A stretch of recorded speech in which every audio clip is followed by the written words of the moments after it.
وایستاده.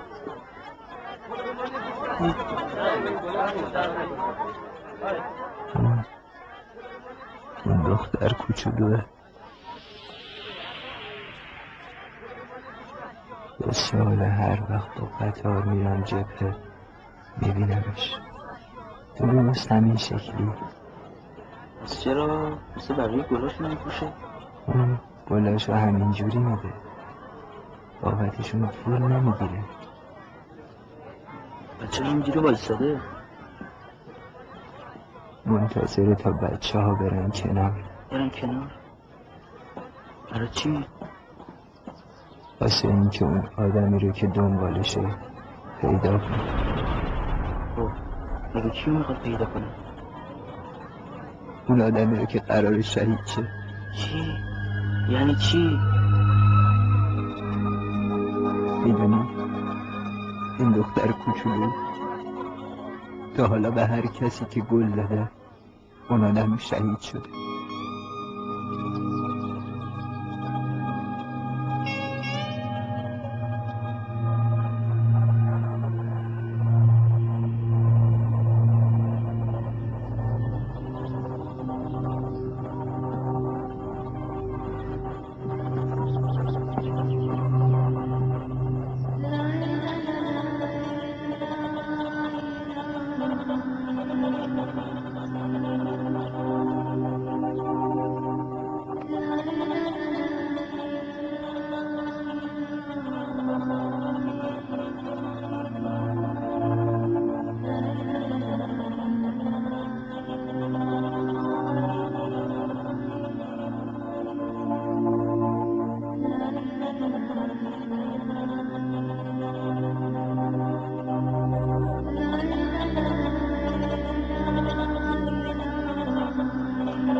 یا پیغمبر راه افتاد.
تا کی دخترم؟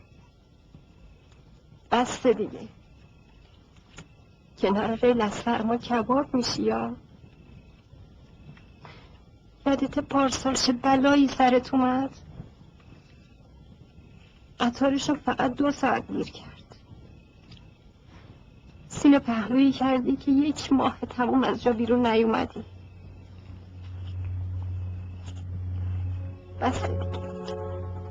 تا کی میخوای کنار ریل منتظرشون بمونی؟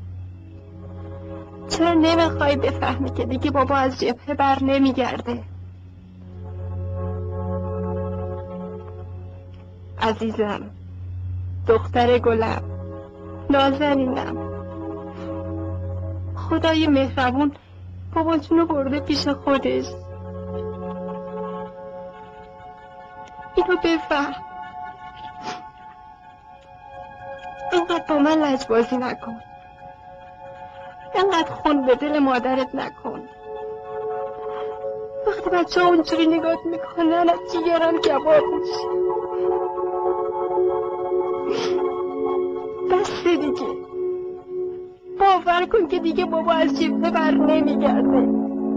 باور کن که بابا رفته پیش خدا.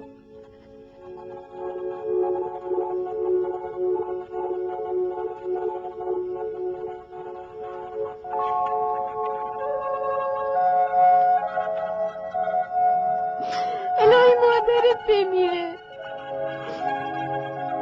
الهی مادرت نباشه که عشقتو ببینه. باشه علی، باشه، ببخشید، غلط کردم. هر کاری دوست داری بکن عزیز دلم، اما چشم رو از بابات نباش، چون دیگه از جبهه بر نمیگرده.